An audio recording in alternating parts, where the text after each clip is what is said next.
Why me? Why I gotta be the one to break generational curses and to be the first to move away from family? Why can't somebody, get somebody else to do it? Why gotta be me? Why I gotta be me? So, I mean, I'm Oh. now that I know, of course, on this journey, I'm like, God, I thank you. I see why me.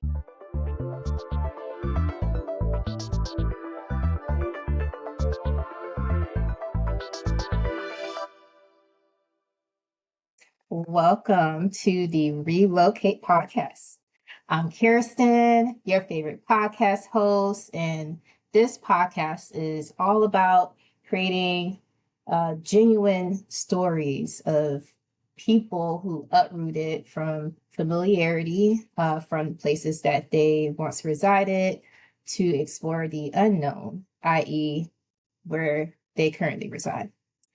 And when I mean genuine, you're not going to hear about, oh, I love this place so much. You're going to get the good, the bad, and the ugly Yeah. out of this podcast. So, welcome. And this is the very first episode. I am so excited.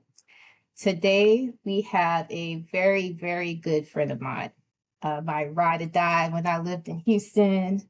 Yes, from Chicago, the great city of Chicago, to That's it. Houston. We got a good episode of brewing with the one and only Zennie. Thank you, Hey, girl. Thank you for anytime, girl. joining, being my very Anytime. first guest. How I'm are so you? excited. I'm great. I'm great. I feel good. How are you? I'm good, girl. I'm good. Good. That's it. So glad to have you on here. I know I know most of your story. Mhm. But we're gonna dig deeper because I'm sure there's some things I don't know. Like, why do I know so many people from Chicago who live in Houston? You know what? Let's start there.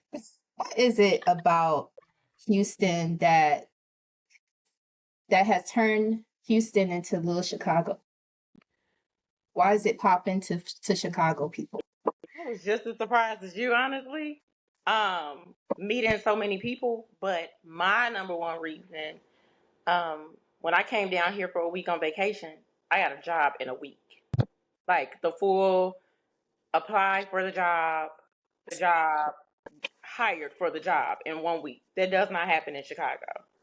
So it was a no brainer for me. Like, I'll see more of my money. Shout out to no state tax. I'll see more of my money. And then just at the time, the cost of living.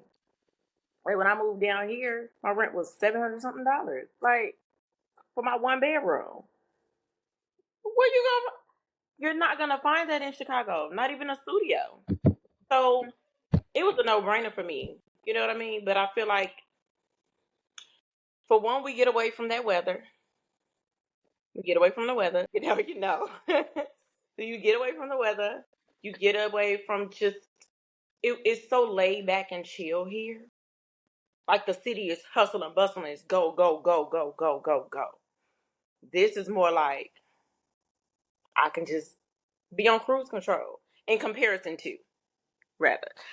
So I mean that may be why. Or just work probably just bought someone here, but those are really just I mean, I feel like I still feel that way. Like I'm on vacation at times because it's just like it's chill. Versus like in the city, it can get kind of stressful, especially when it get cold. You just over it. So that may be the reason why. Yeah. That's definitely understandable. Yeah. I don't like cold weather, so I don't see how people do it. Oh my gosh. Like, why is it cold in April? Girl. Why is To it the snowing in bone. April? To the bone. I had to get out of there. And that's when I moved. I moved in April of 2018. Yeah. Of And it's 2018. been about what, 6 years since you've been in Houston. Mm-hmm. Yeah. Okay. But let's rewind it back because there are different parts of Chicago. There's like what, South Houston, South Chicago, Mm-hmm. West Chicago. You're from West. I'm from the west side, the It's best from the side. West Side. Okay. Okay. Is there like a such thing? Do people say I'm from North Chicago? I'm from East Chicago? Is there such thing? So our lingo, you either from out west, out south, up north, or over east. Uh, Most of the time when people say they from the south side, they just gonna tell you like the street. They gonna say they from 83rd. They on O Block, as you know, them songs. They from the hunt or they live in the hundreds. Like we kind of describe it like that. If they say they from the north side of Chicago, they're not gonna say the north side. They gonna say the area. So we have kind of like here how they got Katy, how they got Richmond, how they just like the smaller areas, but it's all like Houston areas. So we kind of have areas like that in Chicago too. So they just gonna say this neighborhood or that neighborhood, Lincoln Park neighborhood. That's on the side, or going towards whatever. They'll describe it like that, but in the city, what side of town somebody from by the way they act, and by the way they dress. You just know. You just know. You like, that's over east activity. That's south side activity. Like you just know. That's west side activity. Like you just know where a person is from. But then, I mean, you just be. It's a small city. It's a big city to those who aren't from there. But Chicago is smaller than a lot of people think.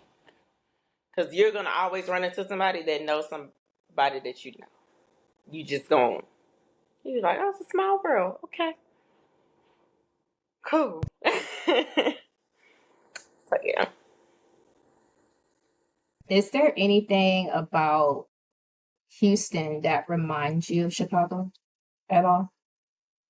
Mm,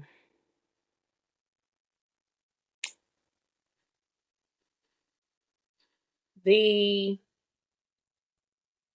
the pace of the Med Center, the pace of that area and downtown, that reminds me more of home. Not necessarily downtown here reminds me of downtown there. That is not the case. Just downtown here reminds me of just like a residential area, like the pace of the city. Or right over on Westheimer. Remember where I used to stay? That Yeah. little area. And I used to like the area because for one I was like a couple blocks off. So it was quiet enough to be a couple blocks off of that. But if I wanted to had a nightlife and all that, the hustle and bustle was right there, right up and down West Side. That's probably the only thing that reminds me of Houston. The traffic is worse in Houston. The traffic is bad in Chicago. Traffic is bad in Chicago. That's just what it is. But it's worse here. The nightlife. No, I enjoy nightlife here. I enjoyed nightlife here, but it's nothing like partying back at home. It's just nothing like it. The Do people partying is a twerk little on different. For tables one, and stuff like they do in Houston? Do people be on the tables twerking at least by the when I eggs and was the bacon? partying there, when I was partying still in the city, we was having us some fun. We was having us some fun. We was doing all of that and some. So the difference is, everything here in Houston closes at 2. Yeah. You can walk in the club at 2 o'clock in Chicago. It's gonna close at 4. Oh, After hours start at 4 or 5 here.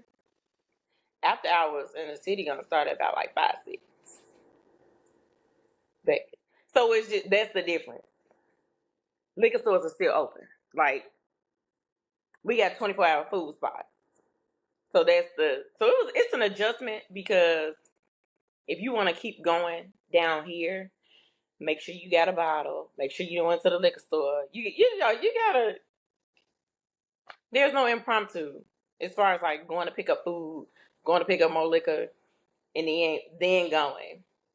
Versus what I was used to is like we can go to another spot and then go get some food and then go get some more to drink. That was an adjustment. Oh, and liquor stores are closed here on Sunday. That's unheard of. But yeah. Jesus don't drink vodka on a Sunday, so I know, there's just a that. little wine. Just a little wine.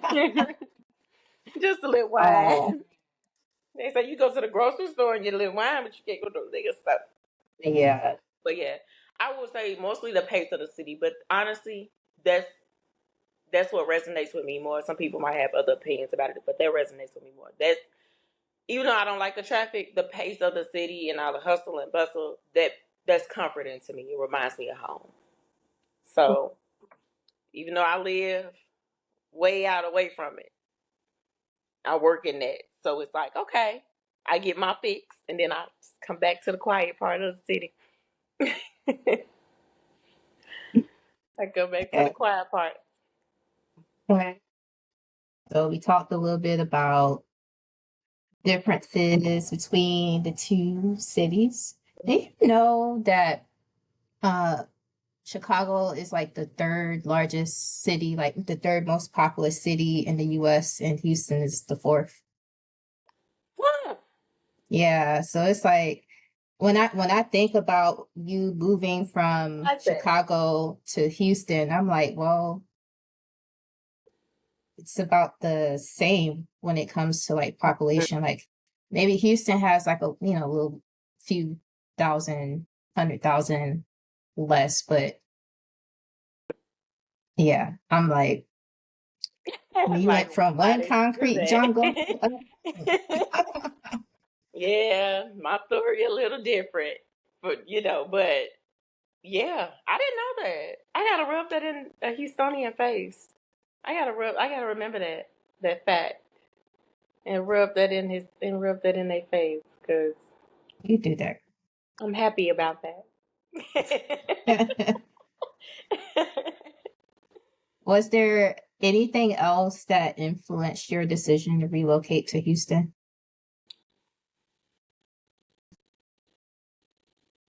Jesus was my only influence. I ain't had no say so. I'm gonna tell you why. I ain't tell you Okay. this story. No, you didn't. Hold up, Story. girl. So for about 2 months prior, well, for about 2 months, I kept having the same dream over and over. And most of the time, like, you can't remember your dreams. I could not forget this dream. Like 2 months, same dream over and over. And I would just see this place, like this building, trees. I'm like, wherever this place is, whatever this little place that I'm seeing is absolutely beautiful. But I didn't know where it was. And I was like, I don't know what it's at. And I would hear like very, very clear, this is where you're going. Like, this is where I'm taking you. This is where you need to be. So just get ready. And I'm like, I don't know. This ain't Chicago. Baby, I know the city like the back of my hand. And we ain't got no palm trees in Chicago. So where is this? Where is this? So I'm like, okay, 2 months. So just life was life. And I came here on vacation. When was Came here that? on vacation. The vacation, that is. When was the vacation?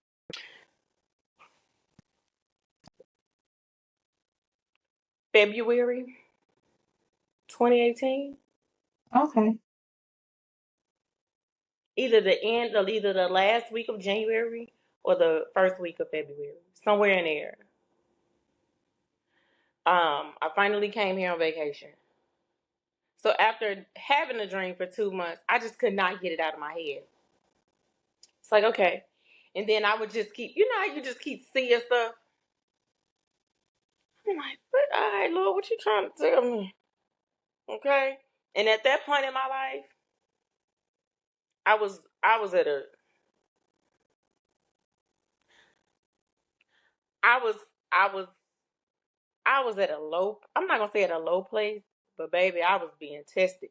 I was being broken. I was being shifted. I was being planted. I was like, what is this faith thing we talking about? Because right now, Yeah. okay. And I was really now that looking back, I know what that was. But so that was like end of January, beginning of February. I came here and I'm driving and I saw the place that I've been dreaming about.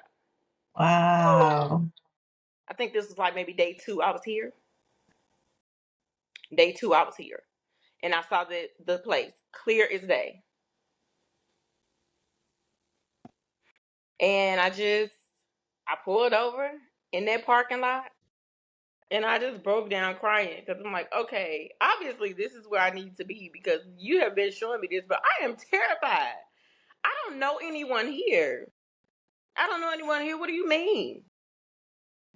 So that I went back to the hotel because I was just trying to go get me food, go see the city. I'm just down here on vacation. I needed a mental break. And that's basically what that was.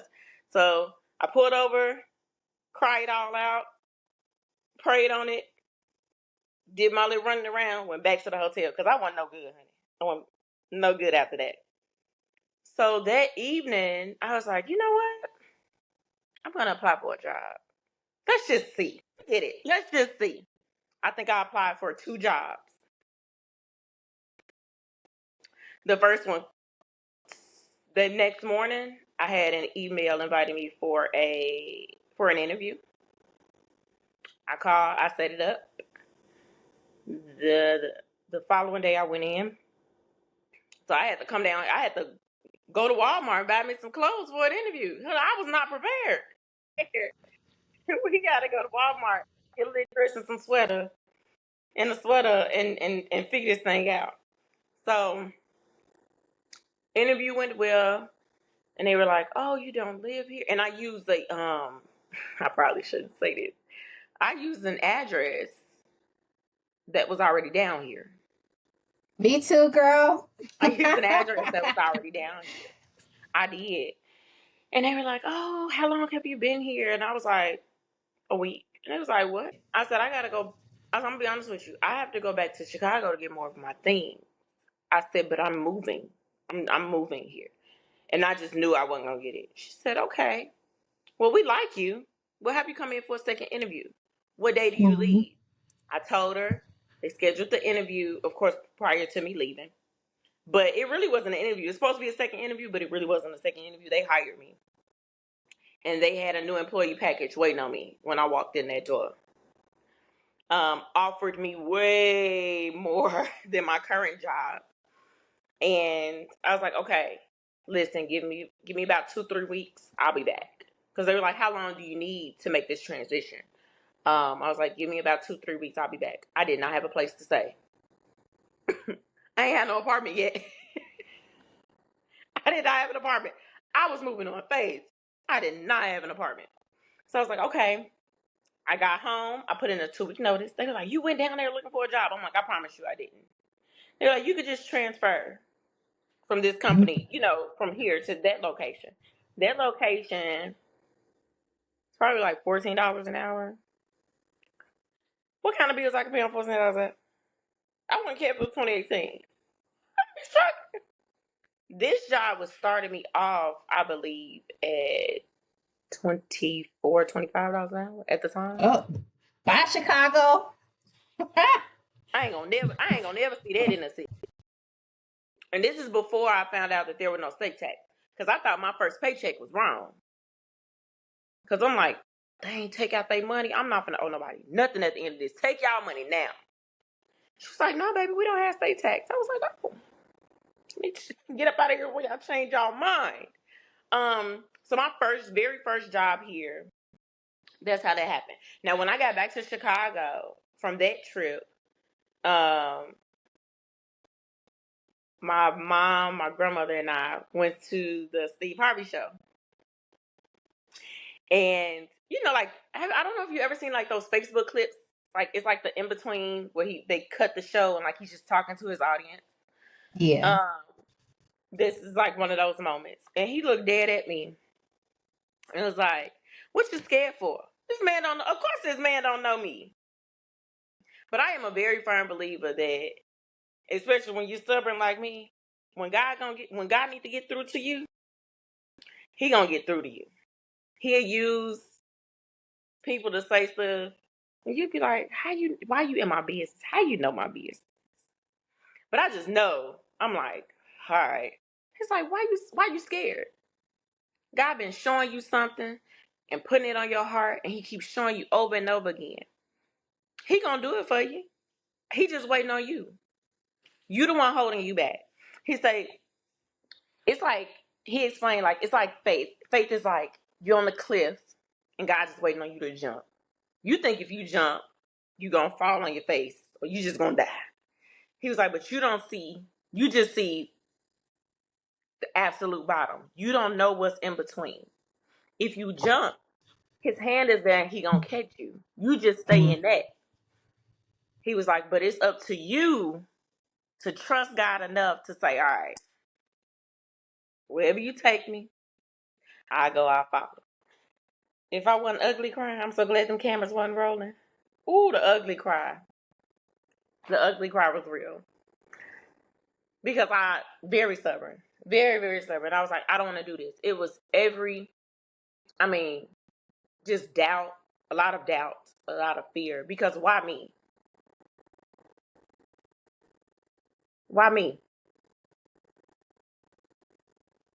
Why I gotta be the one to break generational curses and to be the first to move away from family? I can't make somebody else to do it. Why gotta be me? Why gotta be me? So, I mean, Oh. now that I know, of course, on this journey, I'm like, God, I thank you. I see why me. And then today at work, I went to prayer today. We had prayer at work today, and I'm talking to this lady, and she's just like, you're just talking. She's like, where you from? And, oh, is your family still there? And I'm like, yeah, I'm down here by myself. And she's like, a lot of great people in the Bible weren't home. When God used them, they weren't at home. They weren't with their families. They weren't with their mom. And God used them and did great things with them. A lot of great stories and a lot of great people were not at home. Girl, that's for you too, okay? When I tell you it blessed me, she said, think about it. Jesus being one of them. That's just an easy example. He was never home, which is very true. She said he didn't follow his mother around. His mother followed him. I'm like, wow. There's just the little details about God's word that I just never paid attention to. That lady said that to me. You think I wasn't ugly crying today? Yeah. Because I didn't know how much I needed to hear that. And I'm like, okay, I understand. Like I give reverence to God as much as I possibly can for choosing me and trusting me on this journey. Like trusting me with this. Cause it ain't been easy. It ain't been easy, but I believe that God would have never brought me this far or even brought me to this.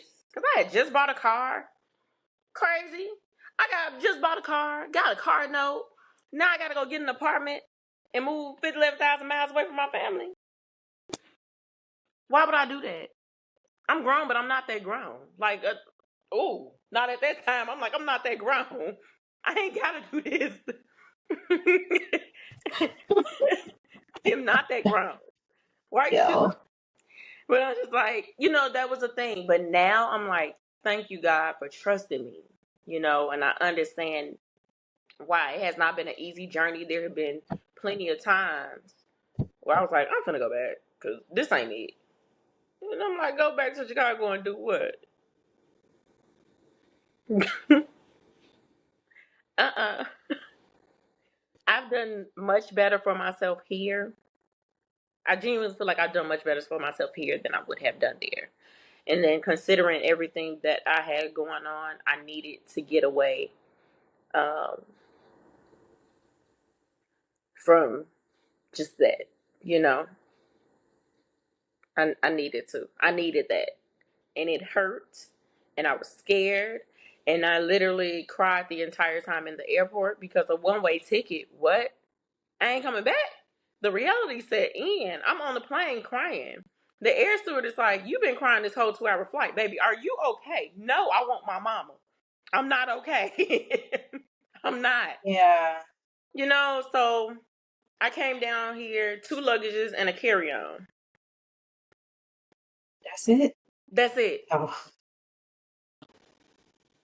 I packed up my car with as much stuff as I could and got my car shipped down here. I ain't had nothing. I had to start over. I was still my neighbor Wi-Fi on a laptop trying to watch Netflix. I was mad when they put a code on it. Now I gotta get Wi-Fi. Oh, baby, help me out.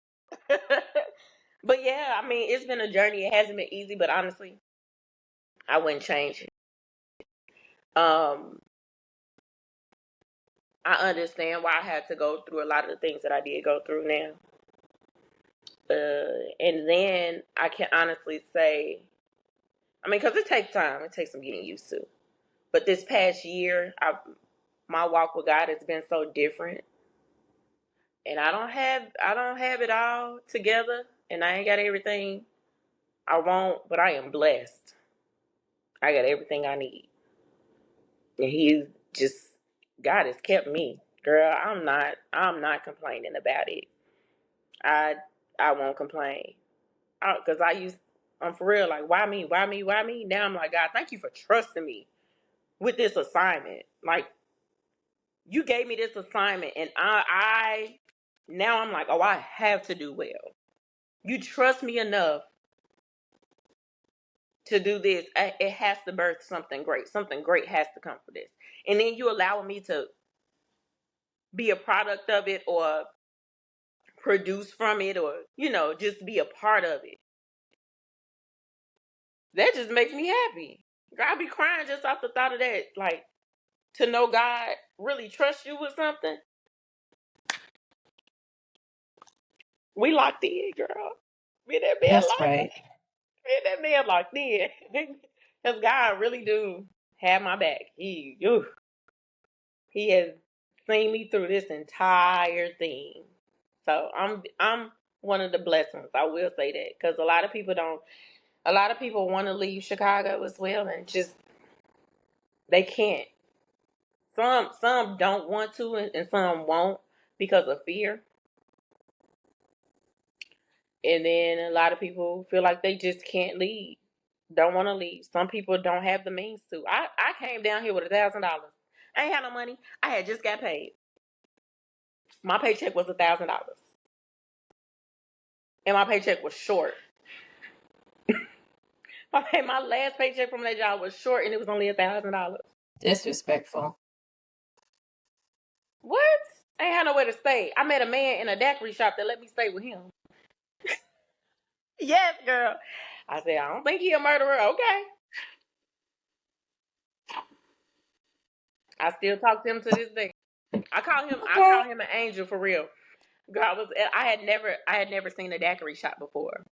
You know how they go down here. I had never Yeah. seen a daiquiri shop, and I was like, "What is this?" And I was just going in, and I was just inquiring about it. And I was like, "Oh, this is alcohol. Oh, okay, let's see what y'all got." And he just walked up to me and was like, "Hey, how are you?" I'm like, "I'm great. How are you?" And we just started talking. He was like super cool. So then I talked to him like every day for a week. I was working. I had picked up a second job because in Chicago I was working at Dollar Tree as well as the plasma center I was working at as well. So I had 2 jobs when I first moved here. I was a manager at Dollar Tree, and then I was working in healthcare as well. And then he and I just would be on the phone talking all the time, texting or talking. And then one day he called me, and I was like, I don't want to talk. Ooh. I don't want to talk because now I got to figure out what to do, because the place that I was supposed to move into, that did not go well. And I got to figure out what I'm going to say, because I'm going to be living in my car. I can't be living in my car, and these people, I don't know nothing about this city. I don't know what's safe, what's not safe. I don't know anything about the city. He was like, where you at now? I was like, I'm sitting in my car. Because he kept calling me, and I was like, you got to make me mad. Stop calling me, because I told you I don't want to talk. He's like, this is not like you. You've been talking to me for 3 weeks. What you mean this is not like me? You don't know me. He said, I hear their voice. Something wrong. Talk to me. Maybe I can help. I said, okay, fine. I told that man what was going on. He said, send me the address of where you at. I'm coming to get you. What you mean you coming to get me? He put my stuff in storage for me. Paid for it. Because I told him, I was like, I don't have no money for none of this. He put my stuff in storage for me. Took me to his house. Gave me his bedroom, because he only had a 1 bedroom. Gave me his bedroom and slept on the couch. For 2 months. Wow. Yes. Then helped me move into my new apartment. What? My mom was like, you don't know this man. He could be a murderer. I was like, he doesn't give murder vibes. Never in my life done anything that crazy. But in my head, I'm like, what can I lose? Like, I'm going to be in my car. Like, what am I going to do? Granted, that could have gone so bad, but baby, the way I was praying, whew. It's like, all right, Lord, there's got to be something. That man sat there, prayed with me, and was like, come on, I'll help you. I was like, what you want? Because I ain't none of this. What you want? He's like, no. I ain't doing that. I am not. No, nothing like that. You a sister in Christ. Amen. Praise the Lord. I'm glad you know the Lord. Because I'm not, I don't play them games. And he's just Hallelujah. like, he was like, I am, if I can be a blessing and if I can help you, that's what I'm supposed to do. That's what God called me. I'm supposed to help people. We're supposed to help each other. And that man helped me. I just talked to him not long ago. And that man helped me. I talked to him like 2 days ago. Yeah. That's delusional. I don't recommend that. It's a I little don't recommend delulu. anybody doing that. I ain't gonna lie, that's a little Do not delulu. recommend that. If I had some pearls, I'd clutch them. Like, oh, ooh, I'm trying to let you go on with the Do not story. I'm recommend like, that. girl, Don't. I'm about to But live that's life what on the edge. Sweet baby Jesus. Ooh, baby, when I say this whole thing has been, talk about faith. If I ain't got nothing else, and sometimes it might be the size of a mustard seed, but I got faith I know it because I know for myself. Because I know for myself. I know for myself. So, yeah, girl, that's the part of the story.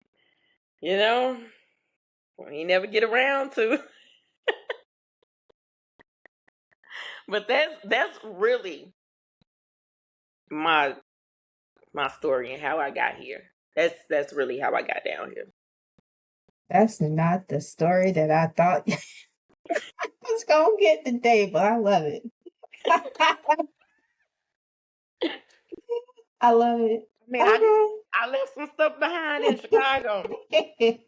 I left some stuff Oh, behind. I could tell you who I left behind, but I left some stuff and some people behind.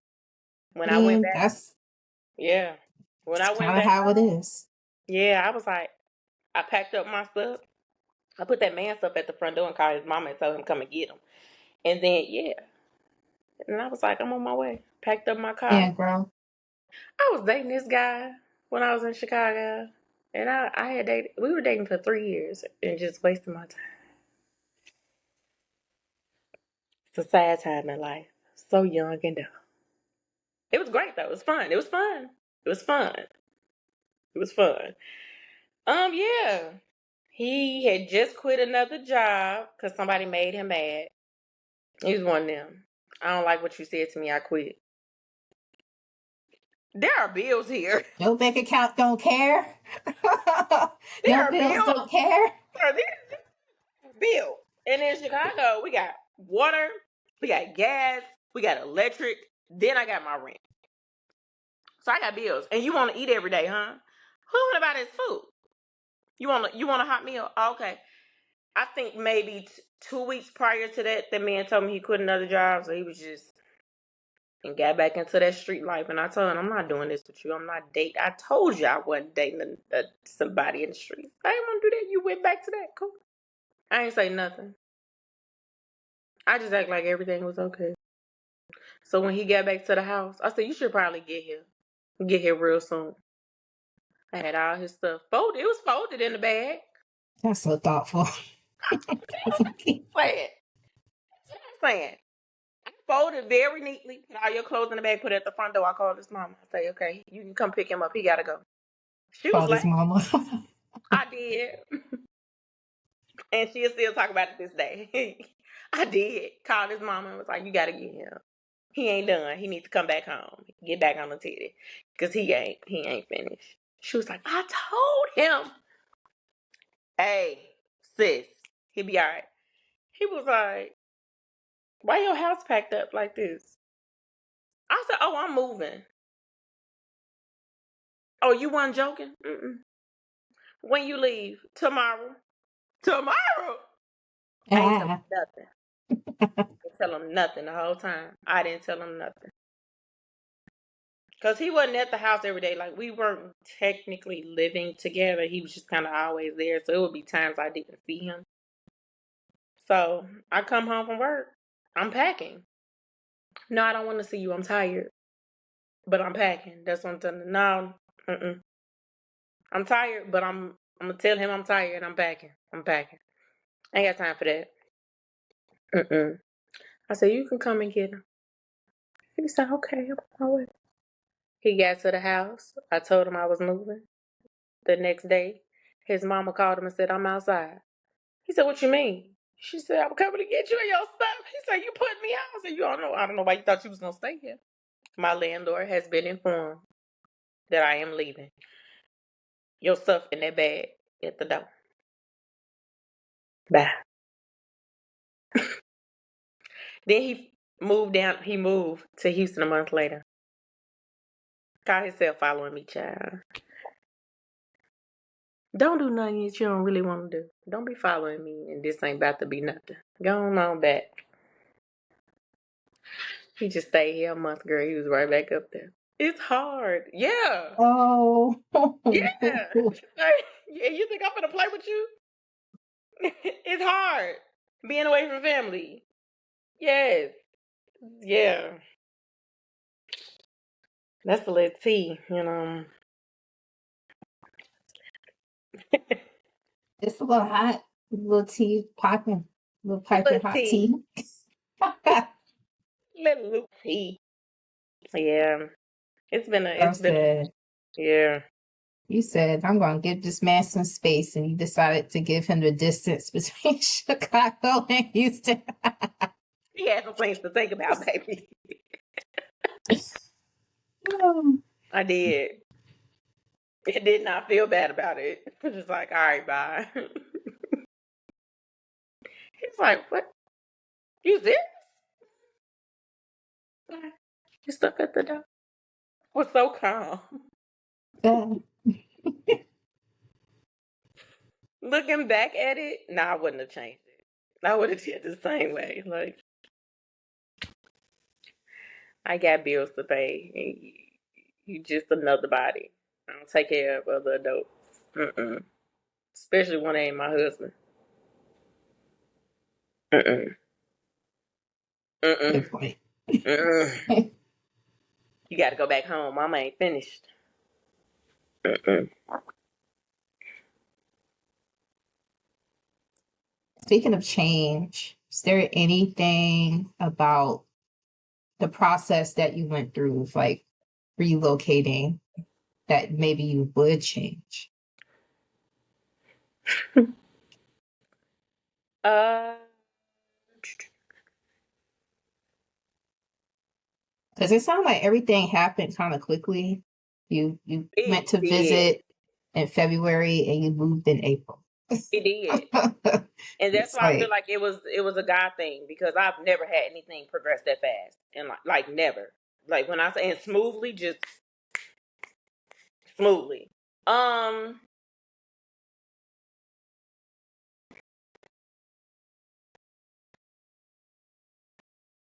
is there anything I would change? Whew. I probably would have had probably a plan C, D, E, F, G. I just had like a plan A, partially not a well thought out plan B. Um, but then again, KB, when I came down here, when you know better, you do better. But I'm learning so much and doing so different from a lot of my family. So I really was just winging it. Like, I really didn't know better. I was just like, I don't want to be there. I was told to come here, and I'm just going to be obedient. Like, but to absolutely change anything, I probably just would have had more of a backup plan. I probably wouldn't have struggled as bad. I probably would have moved later in the year to save more paychecks. But that's probably the only thing. But then again, I also feel like if I would have waited later in the year, like if I would have waited till like June, July, I probably wouldn't have came down here. Oh, I can't hear you.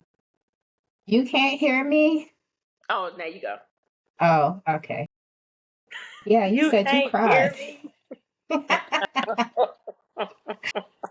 me. Like this. Okay. Yeah, girl, you said you cried. You cried on the flight. So I I know, did. I did. like, was that cry like from you thinking, I don't know what I'm doing, or was it more of like a cry of, I can't believe I'm leaving my family? Like, what type? Was it an ugly cry? Was it a happy cry? Like, It was definitely an ugly cry. It was definitely an ugly cry. How do you know I was in awe? And it was a little bit of both. It was like, what am I doing? Why am I doing it? yeah, Am I crazy? I'm leaving my family. I don't know nobody down here. And it was all the self-doubt. It wasn't what other people were saying, because I mean, it was, but not as much as the self-doubt. My immediate family knew. So my mom, my dad, my grandmother, my brothers. Like nobody else knew, and the boy that I left. Like nobody else knew that I was moving. And then my dad was like, "What you mean you moving?" My granny was like, "Better not be no boy down there you going to. How you gonna go somewhere you don't know about?" I'm like, "Girl, I don't know no boy. You better not go down there and get pregnant." What is that? I'm not even thinking about that. You think I'm gonna be hunching on somebody? I'm not even thinking about that. Don't you worry. So you get little small talk like that, but then I realized I can't let nobody get in my ear. So you just, and I know that wasn't her trying to discourage me. She was more so like, "Don't you go down there." It was more so like an old school thing, like, "Don't you go down there hunching and getting pregnant. Don't you do that. You said this what you going down there for? Focus on that and do that." So that was her thing. But it was more self doubt than anything. It was more self doubt than anything. It was more so, I can't do this. I'm not even equipped to do this. I don't even know anything. Like, my family has never left this block. And you can lead a state. What you gonna do? You spoil rotten. You ain't even got to pump your gas to take out your trash now. My dad and my brothers used to come and do that for me. Like, I don't even have to worry about certain stuff now. What you mean I got to take out my own trash? Like, I have to live on my own. I have to pay rent. If I don't do it, then baby, you're gonna be homeless if you don't do it. Are you really up for that task? It was, when I tell you the self doubt was real. That talk was so real. And then I got checked real quick. Like, mm-mm. It's not even about if I can do it. I mean, you can. I put it in you, but I'm not trusted in myself. And that's what I was forgetting. Like, I'm not trusting in my own ability to do anything. I went on this journey about faith. That means I'm trusting God in all of this. But the self doubt was real. It was definitely an ugly cry because I'm leaving. You know how close my mom and I are. I'm like, I'm leaving my mama, my best friend. This is my only, like, it was all of that because my family and we're so close, and we don't know to be away from each other that long or that far away from each other. We going that far away, we all together. So that was another thing. I'm like, I'm gonna miss out on so much. I'm not gonna see that many people. I'm not gonna talk to some people. I'm gonna lose friends. I'm not gonna. Well, you knew you was gonna lose people on this journey, so that's just what it is. So, but yeah, definitely an ugly cry. I was terrified. They're like, you okay? Yeah. I can't even get it out. Oh, I wasn't no yo. kid, girl. I wasn't no good. It was definitely an ugly cry. So walk us through your experience. Like, how's your experience been over time? You know, because it sounds like everything went pretty smoothly. And if I'm not mistaken, you landed a role in the same field that you were in when you were in Chicago, right? Mm-hmm. Okay. Oh, that's neat. Okay, so healthcare. You were in healthcare in Chicago. You found a role in healthcare in Houston. You landed the role with the tree, the Dollar Tree. Big Yeah. DT. Um, yeah. Walk us through how your experience has been these past, what, 6 years? Mm-hmm. My six 6, and yeah. 5 years. So I would say like the first 3 years, I was just like all over the place. So 3 years? yeah, it Okay. was like rocky, right? Because like I said, I this is my first time away from home. I'm experiencing things that I didn't even think. So I'm getting different experiences. I'm asking questions. Probably the first that my mom has ever heard. My mom was like, "Baby, listen," you know, and she did what she could. So this is like a first time experience for the both of us, with some things that I faced. So, um, you get a job, lose a job. This was the first time when I moved here. This was the first time I lost a job because of my race. That was a different experience. Yeah, she told the unemployment lady, I just don't like her. She doesn't fit into our. Well, I was on the black person there. She really didn't like me. They would say a lot of crazy racist stuff. And girl, you know me and my ways. Old Zennie would say some stuff. And I don't care, because what you going to do to me? Because I dare you to. I'm going to burn it down. I dare you to. Me and my Chicago ways gone. So I had to chill out, pick my battles. you know, I dealt with a lot of that.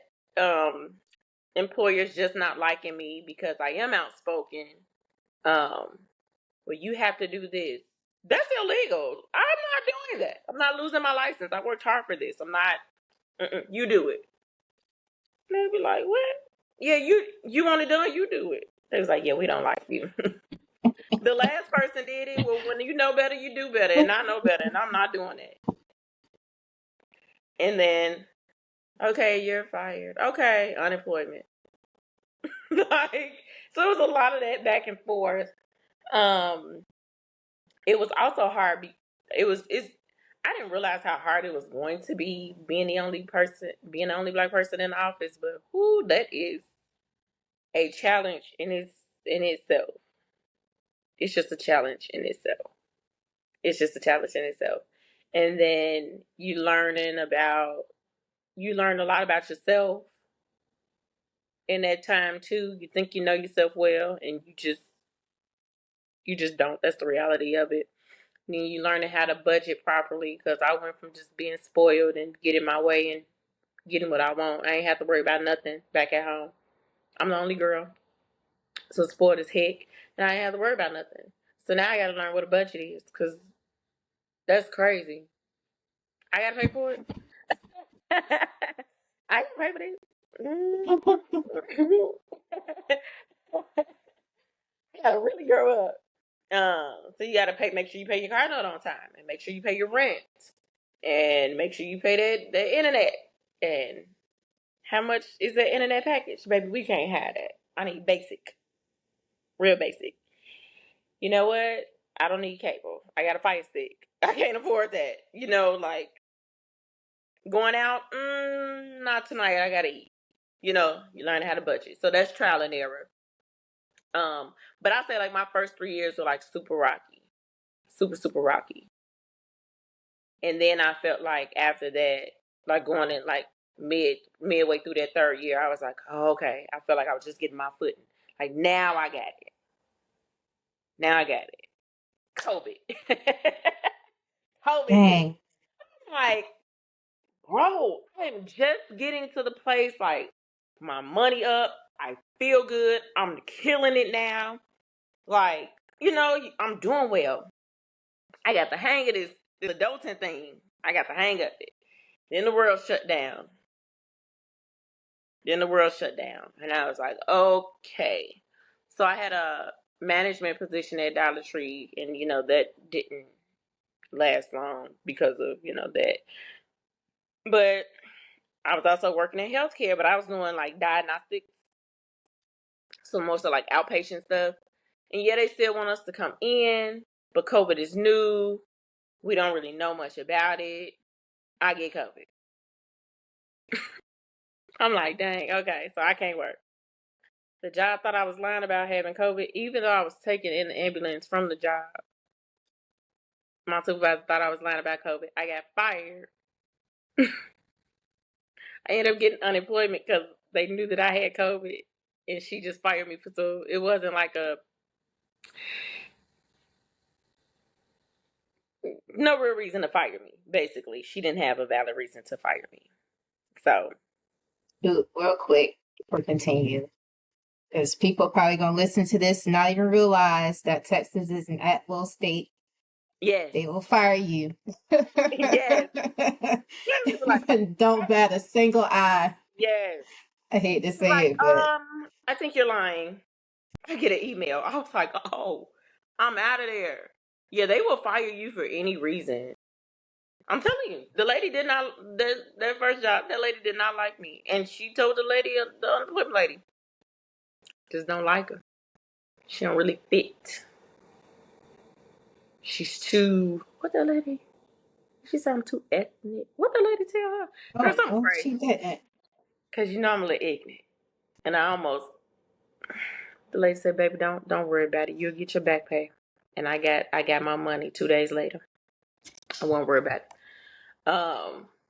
But yeah, COVID hit. They fired me. I was like, oh my God. But because of my respiratory, my asthma issues, my doctor was like, yeah, you ain't going back to work. I was like, healthcare, that's not a job. That's career for me. I've gone to school for this. Like, this is career at this point. I was not getting cleared for work for like a year and a half. They did not clear me. I went back anyway before the year and a half, but that's when I went to that inpatient. When I went to Baylor,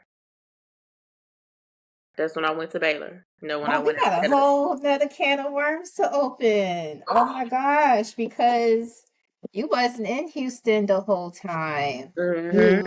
You moved out of certain I went to to Dallas. Hey, your favorite city.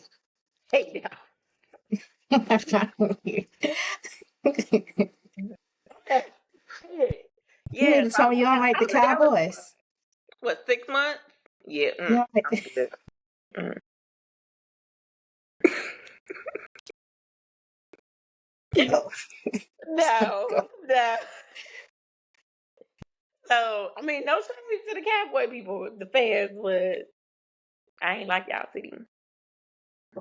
I ain't like it. I was in Dallas for 6 months at Baylor, and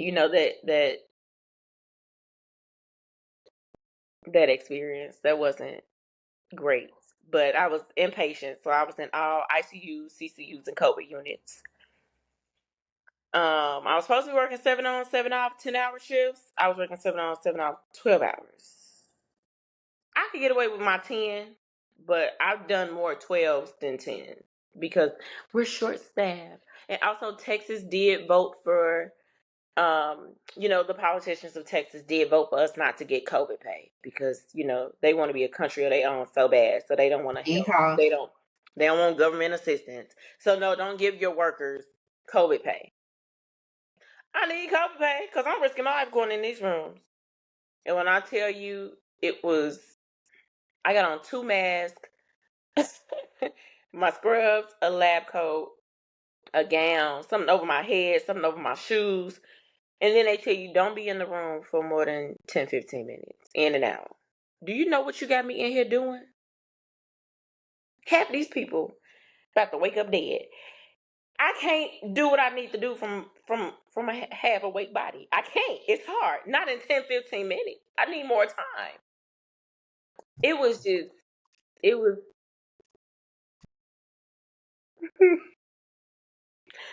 Baylor's not a bad hospital because I don't want nobody coming for me. So Baylor not a bad hospital.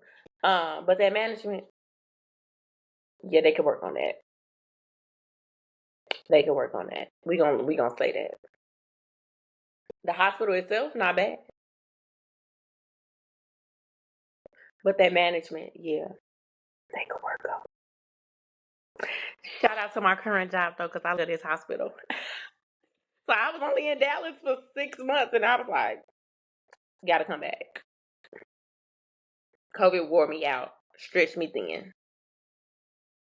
Couldn't do it. Came back here. Oh, before I did leave, I did work at I worked at Quest for a little while. That's when I got fired and then went to Dallas, worked there for like 6, 7 months, came back here. And I've been back here 3 years. I've been back here 3 years. 3.5 years. Yeah. Almost 4 years. Yes, I've been back here almost 3 years. I worked at LabCorp for a while. And now I'm at my hospital that I'm at in a med center and I love it there. Yay. I love my job. I love it. Yay. Yes. So I would say like to really get my foot in.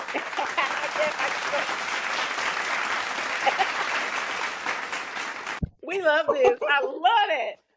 Yeah. So to get my foot in, I will say about 3 years. But I say that when you're a person who has moved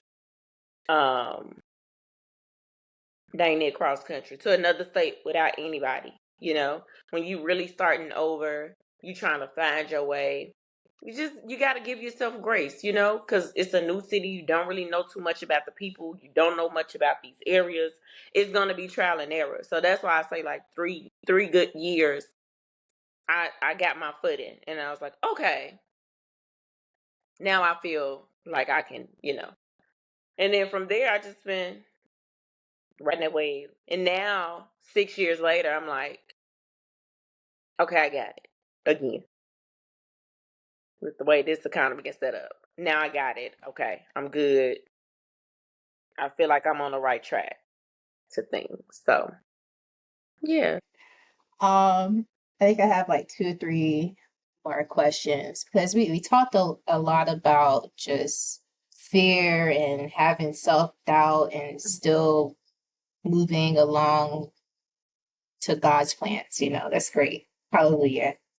I love Jesus. Ain't he good? Yeah, he good. He's so good. Hallelujah.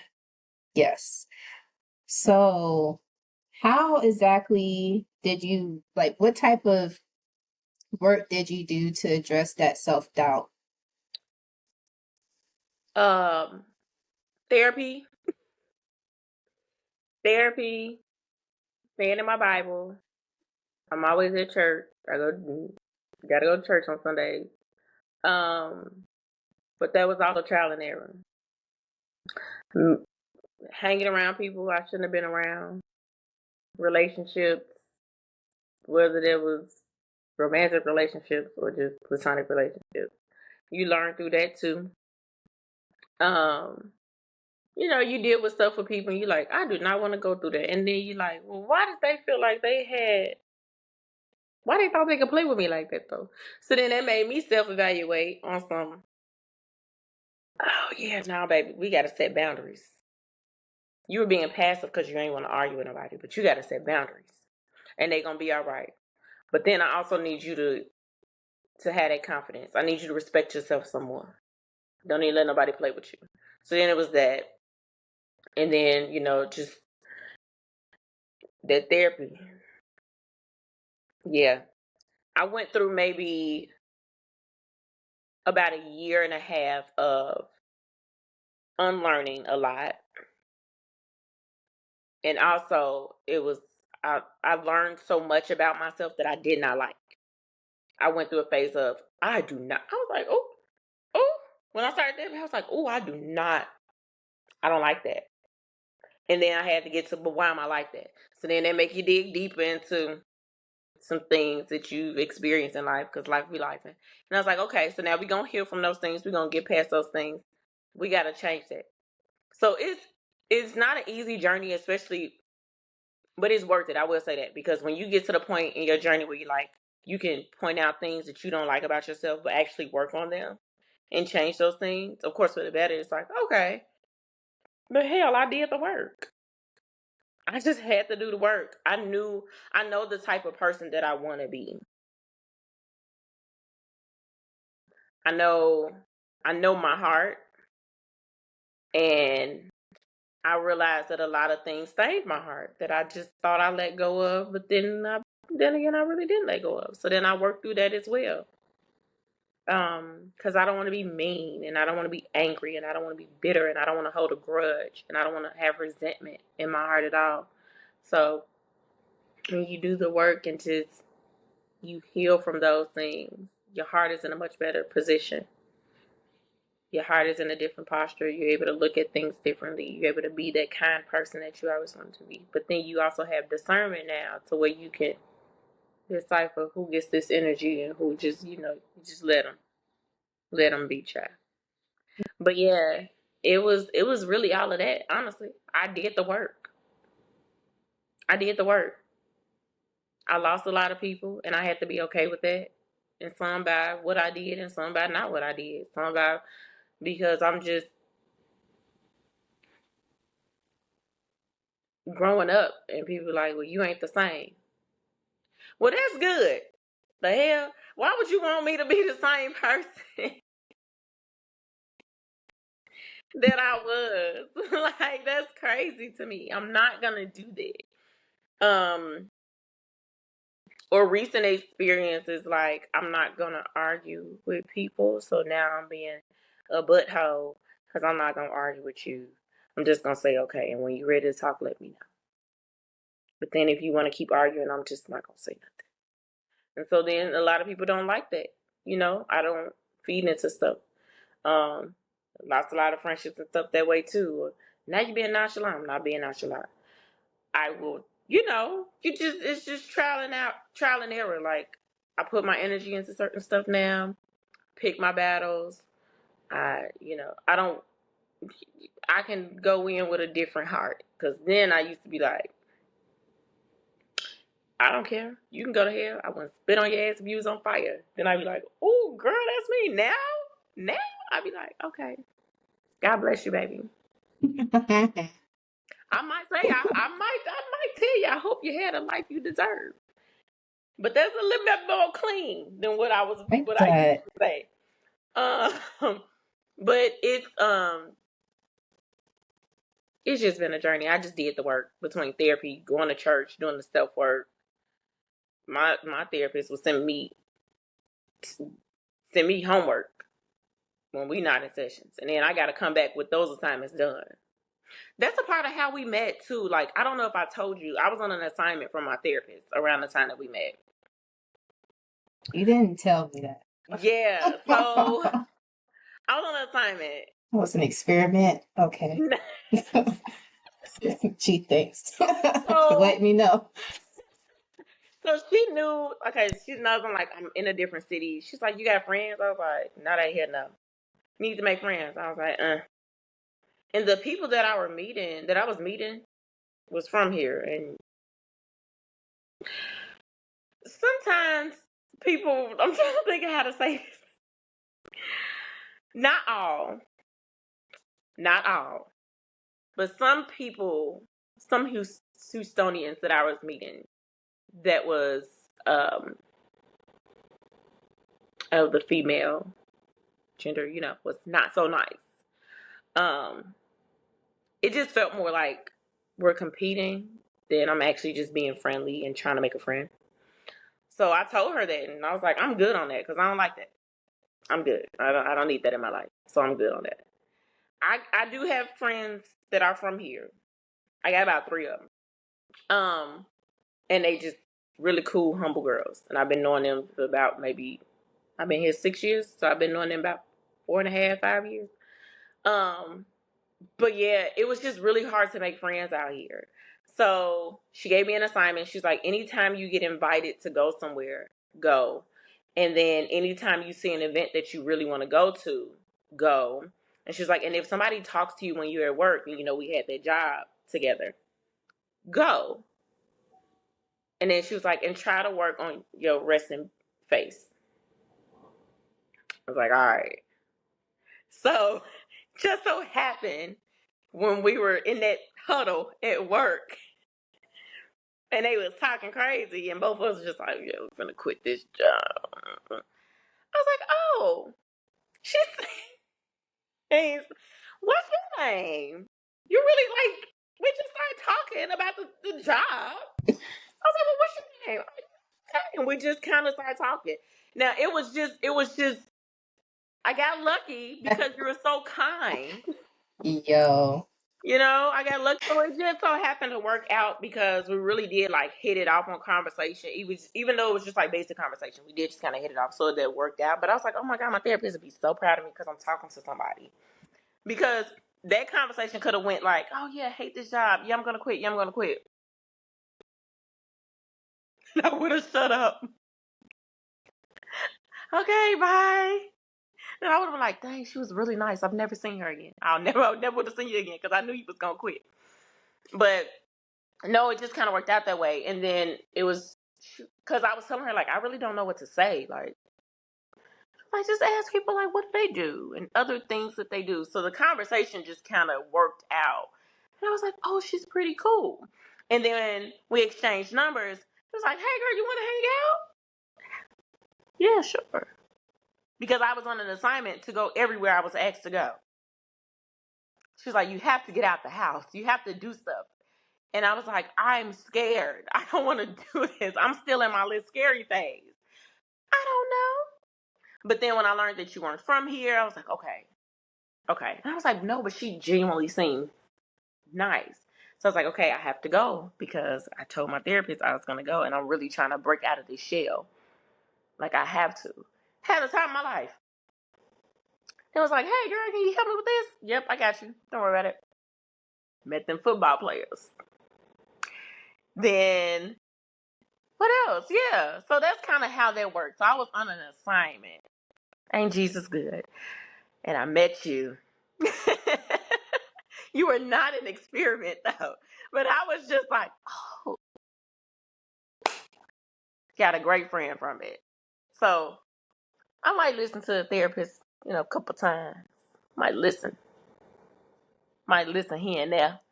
They might Right. know Thank they you. might know a little something, Thank you, Lucy, or whatever the therapist name is. What's her name? Lucy. Thank you. Girl, got a new therapist since then. Don't even remember that lady name. Oh, But wow. she clutch. Okay. I appreciate her for that though. Because I would say stuff. This is why it's important to have a therapist the same color as you. Because I would say things and she'd be like, well, what does that mean? Girl, I ain't finna go kill nobody. I just said they pissing me off, and if they keep playing with me, well, blow this popsicle stand. That don't mean I'm about to go ahead and I'm talking, girl. I'm venting. That's what you there for. Let me vent. I'm not gonna do it for real. So yeah. But I appreciate the homework assignments. But now my therapist looks like me. Get a therapist that looks like you. That's important. If you don't take nothing else from this, get a therapist that looks like you. Because I love my Black therapist. Yeah, your therapist is wrong. Yeah. I refer your therapist to a lot of Black men. You be surprised. Lord, I hope they take advantage. Baby, I be sending them links. He have an event, I be like, Send it on out to the black man, because baby, your therapist is yeah. Yes, he's a strong, black, beautiful brother. Yeah. Love my therapist. Yeah. Okay, so do you like living in Houston? Like because you've been there for so long, you know. Mm. It Do has its you really moments. like living there? It's had yes, and it has its moments. Like this last little situation with this power, I said I'm moving because it ain't enough for me to pack up and move. I would do it quick. I think that is absolutely ridiculous. With how things are going as far as political decisions being made and this power outage, I don't like it right now. I got beef with Houston. I got beef with the state. I ain't even gonna lie with you. It's the whole state. So at this moment, I feel some type of way. But overall, yeah, I do. I do. Um, but I feel like that's anywhere you go. You're gonna have something that you don't like about it. I probably won't be content until I move out of the country. Um, it's just ghetto over here. It's just real ghetto. So until I move out of the Wait, country, leaving America? yeah, The I would. U.S.? I will get a dual citizenship and say bye real quick. Saw some condos in the Dominican Republic for Mm. 150 grand. Girl, let's go. Why are we here? Why are What we the paperwork? here? What's the paperwork? I ain't got no kids. Yo, Well, I can go. she said you ain't got no kids. Me neither, I can girl. go. Childless. Man. But yeah, at the moment I got a little beef with the city. But yeah, overall, yeah. I don't recommend it for certain things. I think people should stop moving here. It's full. It's not as fun as you think. Um, but as far as I still like it because I mean it is so much to do and not necessarily partying. It's just there's something it you want art, you want museums, you want networking events, you want church events, you want workout events. I mean literally you can do this with people, you can do this solo, whatever you want to do, you could do. I'm going to baby goat yoga in a few weeks. Okay? I don't know nothing about no goat, but I'm going. I just want the experience. So, I'm gonna put these locks on the bonnet because if you start chewing on one, I'm gonna have a problem. Mary had a little lamb. Okay, that's all I got to say. Play with it if you want to. Don't be chewing on my locks. So I'm gonna put the locks on the bonnet so I can enjoy the experience. But yeah, I just want the experience. You know, I want to go. I found this lady who does. I don't know if you heard of those hair spas. And it's mostly done like on loose hair where you can just like sit in that waterfall and they just wash your hair. You get a scalp massage. Girl, I found this black lady down here that do it on locks. I want the luxury experience that the people get on their loose hair on my locks. Yes, I do. And if you want, she will do your hair. Or you could just get the experience of getting a massage and then after that, getting a scalp massage and just living my best life.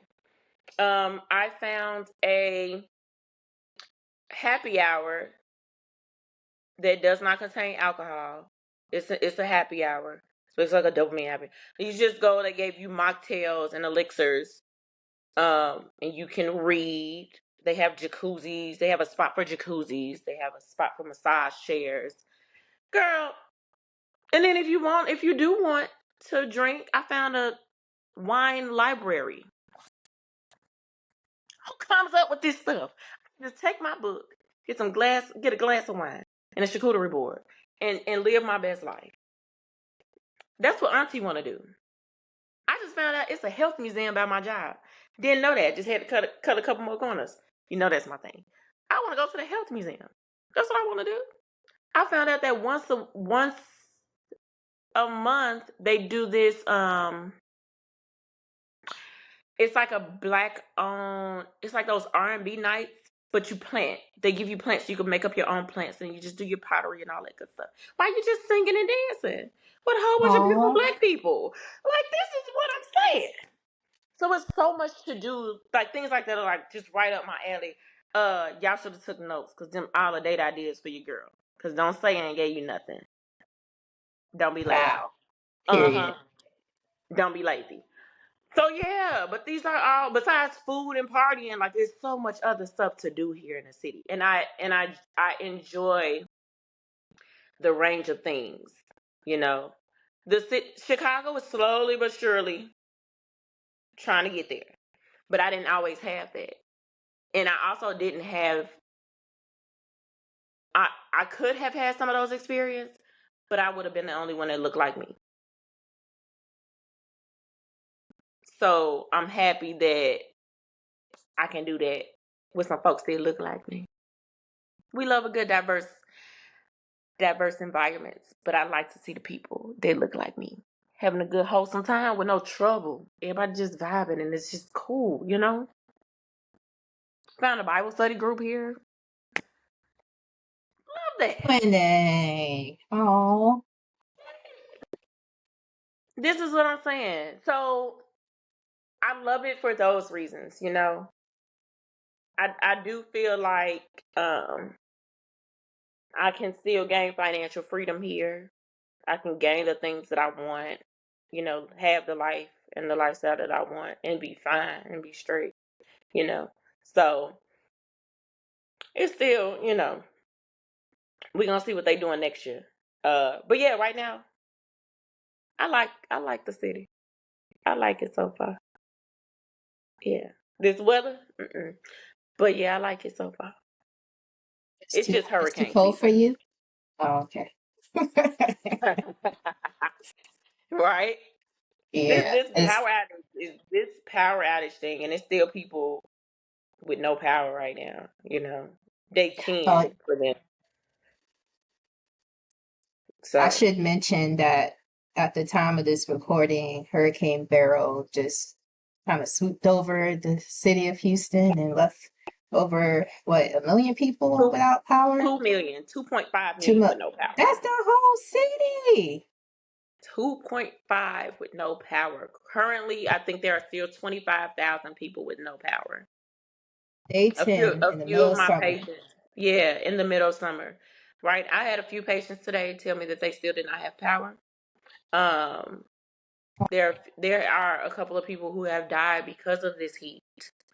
Because it gets well up to in the 90s in this apartment. It definitely hit one night. It definitely hit like about 92, 93 in my apartment for sure. And if you don't know, it does not get cooler in the night here in Houston. It just doesn't. It doesn't cool down at night at all. It can be 2 o'clock in the morning and it could still be 98 degrees. So it is, the humidity is a thing. It is hot. And this is why we have central air. You know, this is why we need that. So everybody can't afford a generator. You know, we do have cooling stations and you can go to them during the day. They do have shelters, but those have fill up pretty fast. And then there were no hotels, but then those booked pretty fast. But then the hotel that I did find went about $480 a night.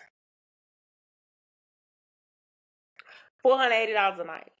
My neighbors, I don't know which hotel she went to, but for her 2 days was $1,200.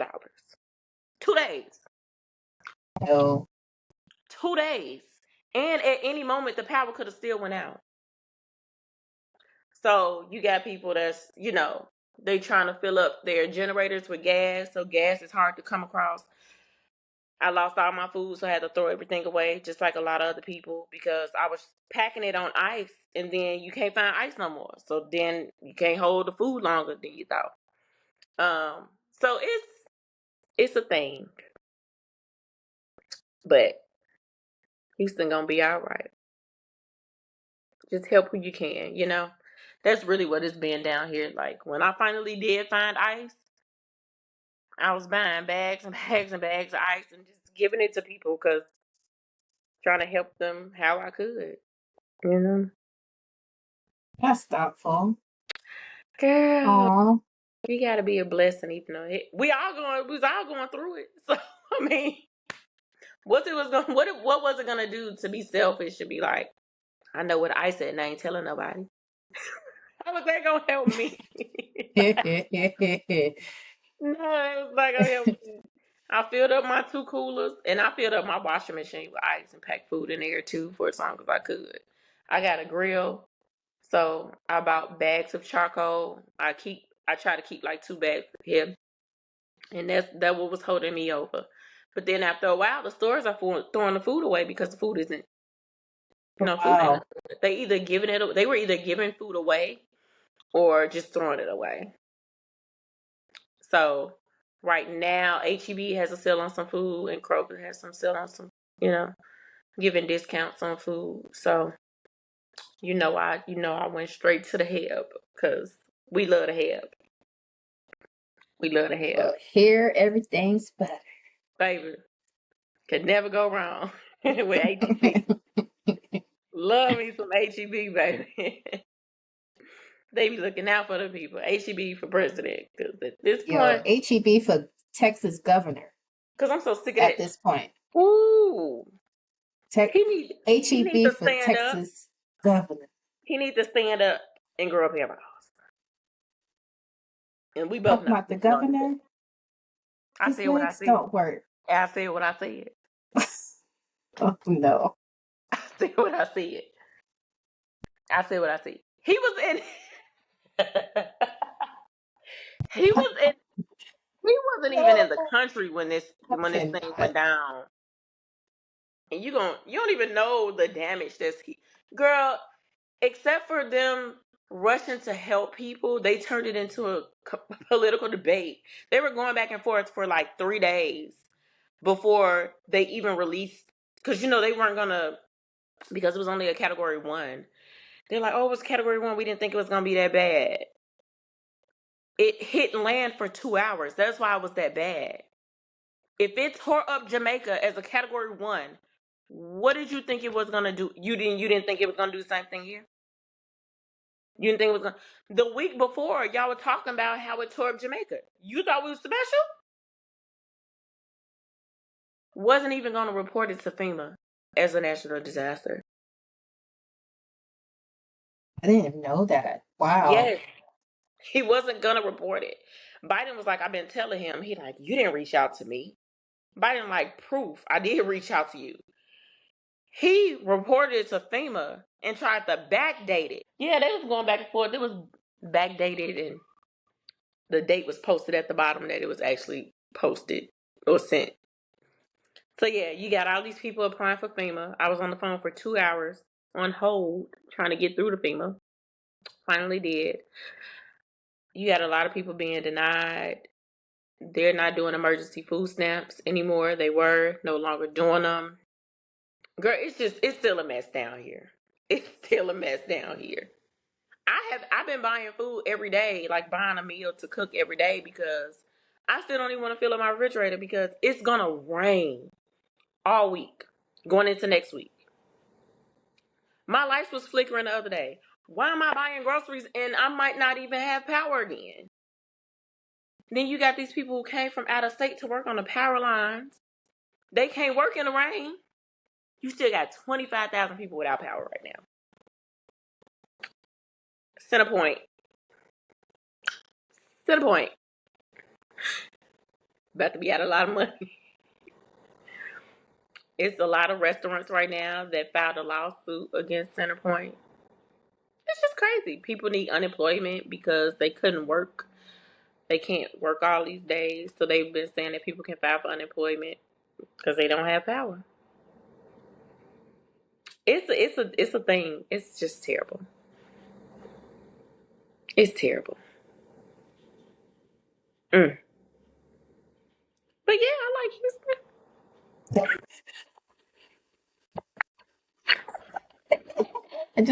You just love it there, huh? 10 out of 10. Out of 10. No complaints.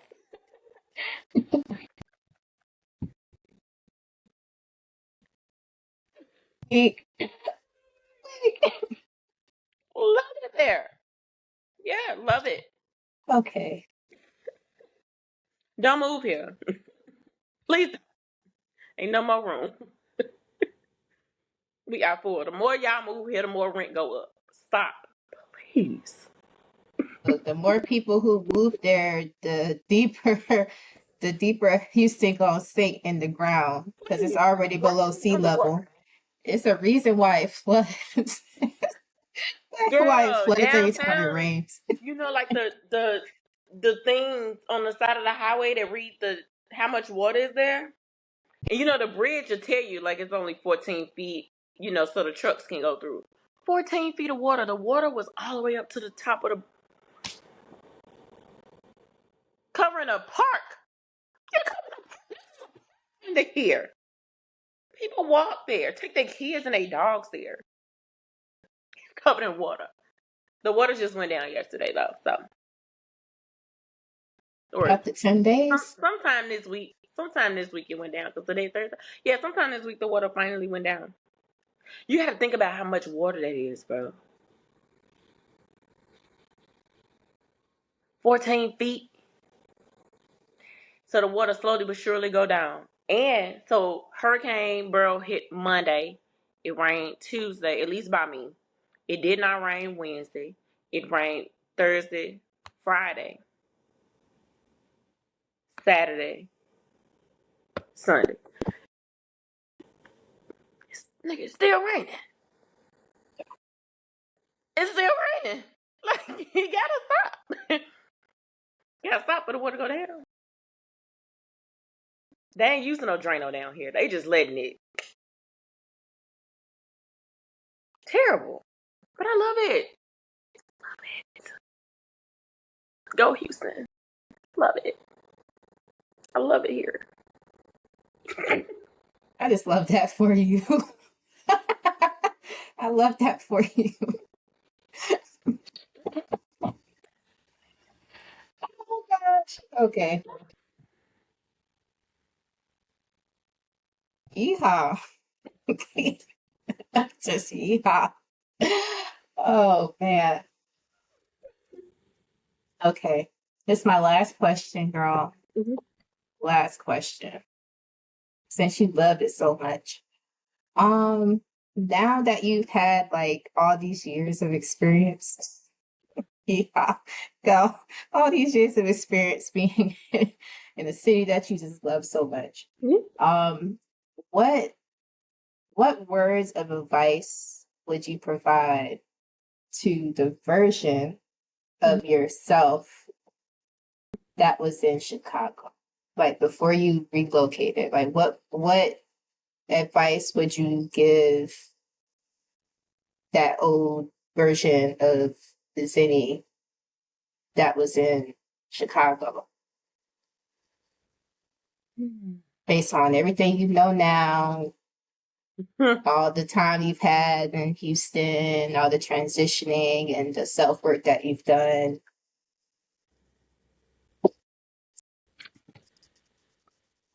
Um.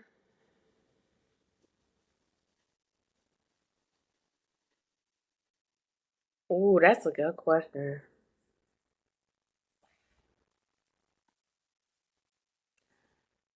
I be thinking sometimes. I was just about to say you was thinking. I would tell myself, ooh, my younger self, especially realizing what I was like thinking back on what I was dealing with. Yeah. I would tell myself,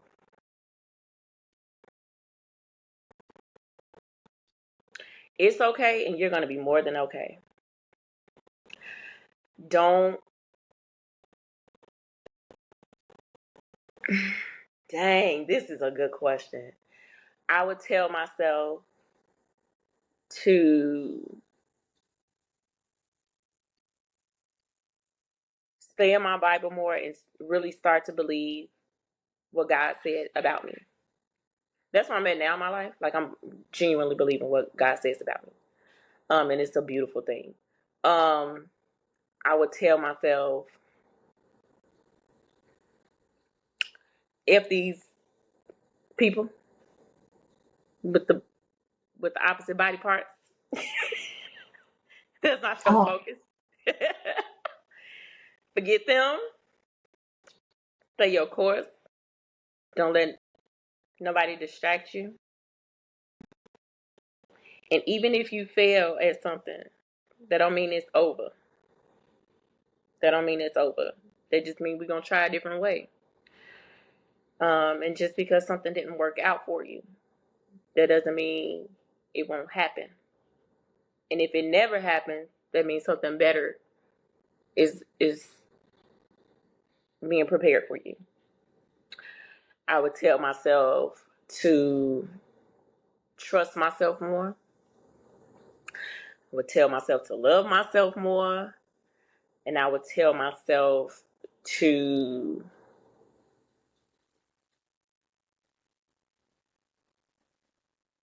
just keep going and don't look back. Don't second guess and don't look back. Just keep going. But yeah, that's basically what I would tell myself. Like, just stay focused, stay the course. Don't look back. Just keep going. And if you scared, be scared standing 10 toes down. You said what you said and you did what you did. But just, if you do it, just, even if you do it scared, just do it. Just do it. Yeah. It's most likely what I would period. tell myself. Yeah. I know that's right, because if God is all you have, Got it. God is all you need. Period. Period. Thank you so much, girl, for joining, for Thank being you my for guest. having My me. very first guest. Yay. Put the clapping. Put the clapping, people. Okay, hold on. Let me. Yeah.